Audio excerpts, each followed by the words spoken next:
Hello everyone, my name is Jelena Benić. I'm a senior student at RIT Croatia in Dubrovnik at International Hospitality and Service Management. Last year, 17 students with the mentorship of the professor Domagoj Nikolić decided to organize an event called breweRIT. The initial idea was that it was supposed to be a 3-day rock and roll festival where we would promote the breweRIT beer. The ingredients for the beer were sent by Professor Francis Domoy from Rochester, from his Domoy Farm. However, Corona came and disrupted everything. Therefore, we had nothing else to do but to adapt. So we decided to promote the cooperation between Dubrovnik, Croatia and United States, Rochester. I hope you will enjoy this video, and I believe you will have the chance to try the breweRIT beer.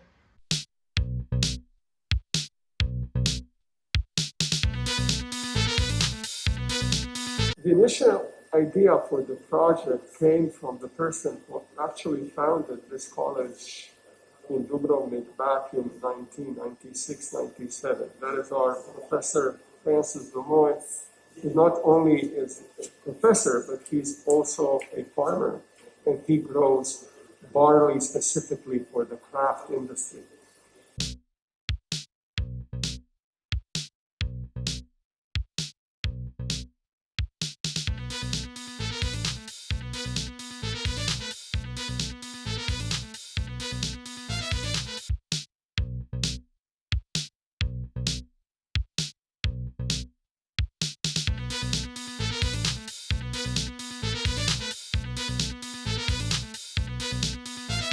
Our farm occupies about 2,000 acres of land.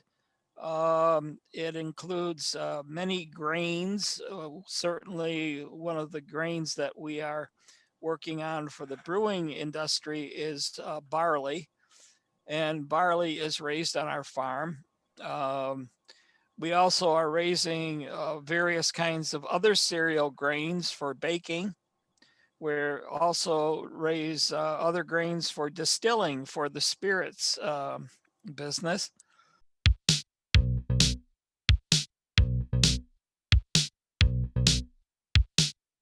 We made the pre-prohibition lager.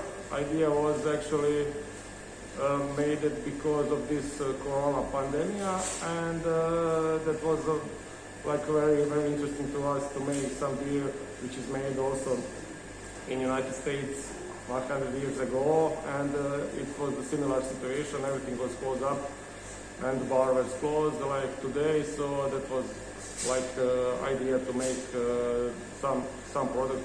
This was a great opportunity to work with young people, young students who are still on college, and to teach them on real work actually, or our experience in this business.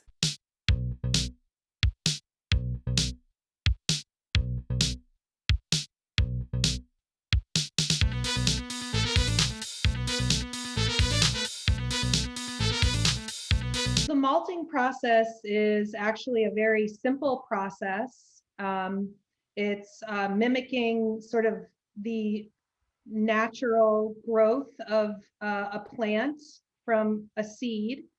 And so what we do is we take grain that has been properly cleaned and dried, and we soak it in water for about 2 days. And we change the water 2 to 3 times over that 2-day period. And what happens is that the seed absorbs water.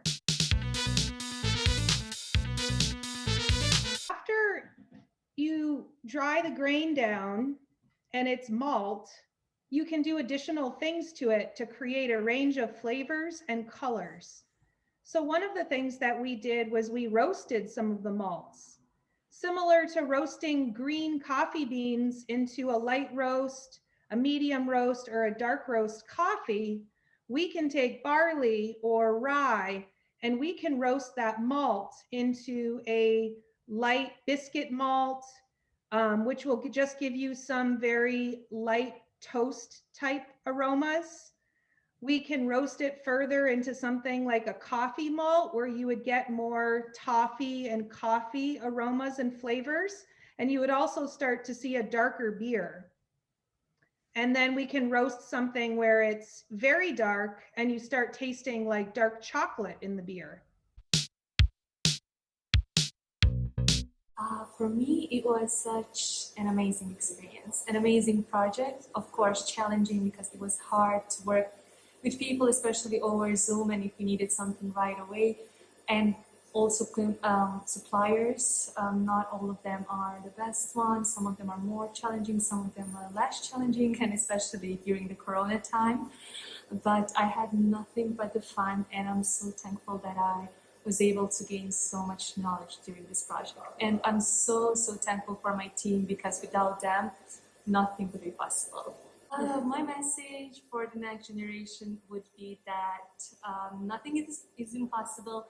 You will overcome every obstacle. Just communicate, and that's the most important thing that helps us to reach the goal. My job is coordination and teaching students what to do and help them invent solutions for the unforeseen problems, and really to keep their morale and provide individual and collective support.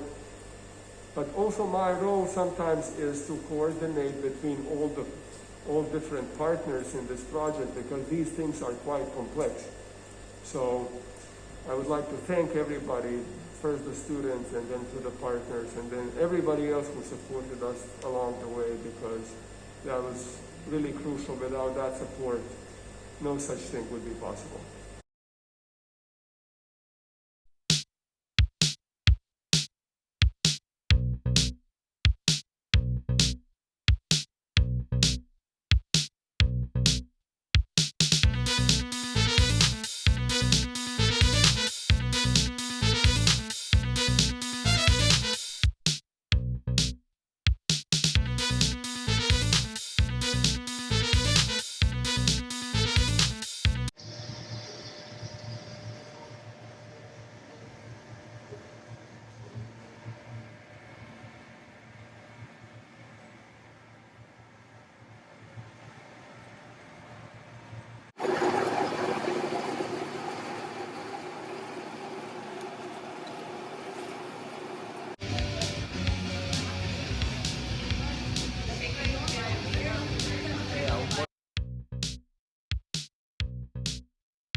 I think with any of these types of projects, really the important part is not only the learning experience from the project itself and the final accomplishment of it, but it's also all the challenges that come up with. And I think in the case of this particular project, that we had a plan, and certainly students had a great plan in going forward in the direction that it was going to go prior to COVID-19. But one of the things that what I think was actually an excellent learning outcome was the fact of this extra challenge required to be able to move the direction, look for a different outcome, which to me was all part of a wonderful learning experience. Yes, would I have preferred, and for the students' sake, that the project had gone according to the original plan? Most definitely. But the fact that this happened, and they did an excellent job of recovering, I think it was really a great learning experience. And I'd really encourage all students to, any of these kind of experiential learning, to do that more than just their classwork.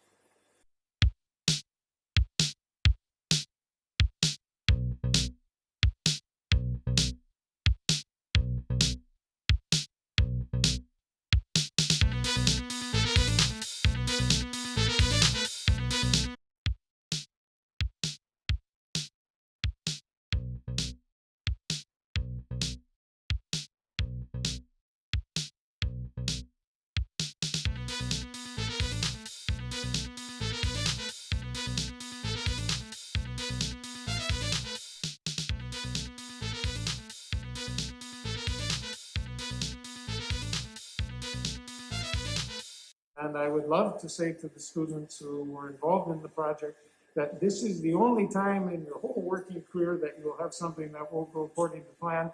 But if I was to say that, I would be lying, because there will be challenges and all kinds of things. When I look at our 24 years of operating here in Croatia, and the things that we have dealt with that were some big disruptions, including recently COVID-19, it's a part of business. And I think the fact that all the students involved in this have had this experience early in their careers, they're going to benefit from it in the long run.